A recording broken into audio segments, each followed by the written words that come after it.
শুভ সকাল বন্ধুরা। সকাল সবেমাত্র 8টা। দেখো কী পরিমাণে স্নো পড়ছে আজ, কী পরিমাণে স্নো সব আকাশ থেকে ঝরে ঝরে পড়ছে।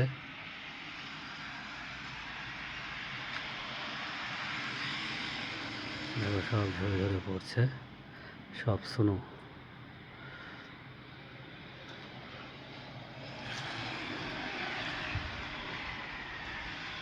দেখো কি সুন্দর আকাশ থেকে ঝরে ঝরে পড়ছে।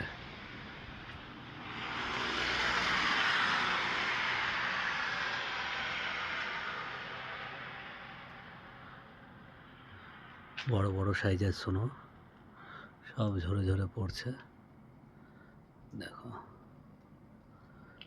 চারপাশ থেকে কিভাবে ঝরে ঝরে পড়ছে।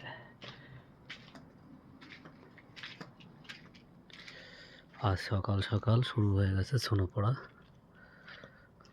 দেখো কি পরিমাণে স্নো পড়ছে।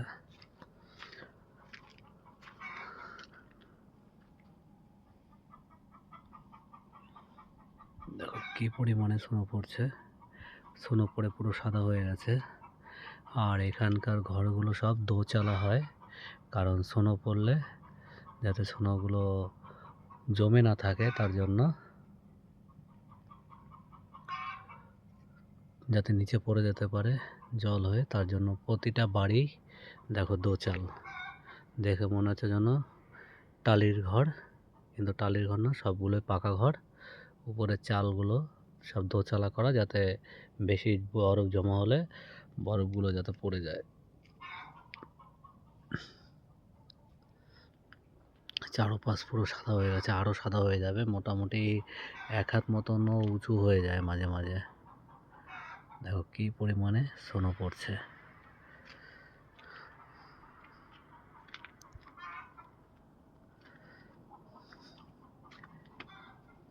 ইউরোপের দেশগুলোতে প্রতিটা দেশেই এইভাবে স্নো পড়ে।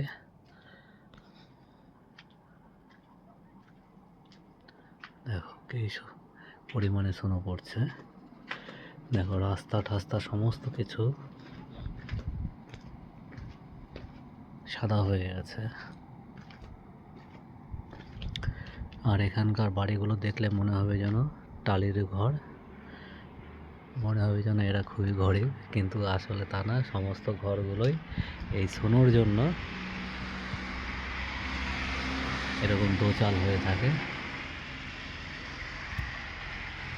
দেখো গাড়ি ঠাড়ি সমস্ত কিছু সব সাদা হয়ে গেছে। এই দেখো স্নো পড়ে কি হয়ে গেছে।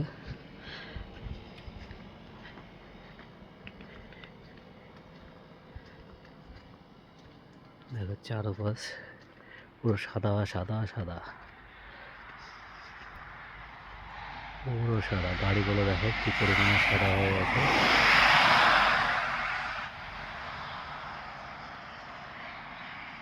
সমস্ত রাস্তাঘাট।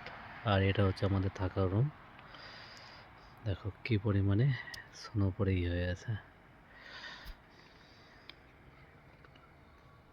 আর এই স্নো পড়লে তাপমাত্রা 0 ডিগ্রি হয়, তখনই স্নোটা পড়ে। দেখো চারপাশের প্রকৃতির দৃশ্য।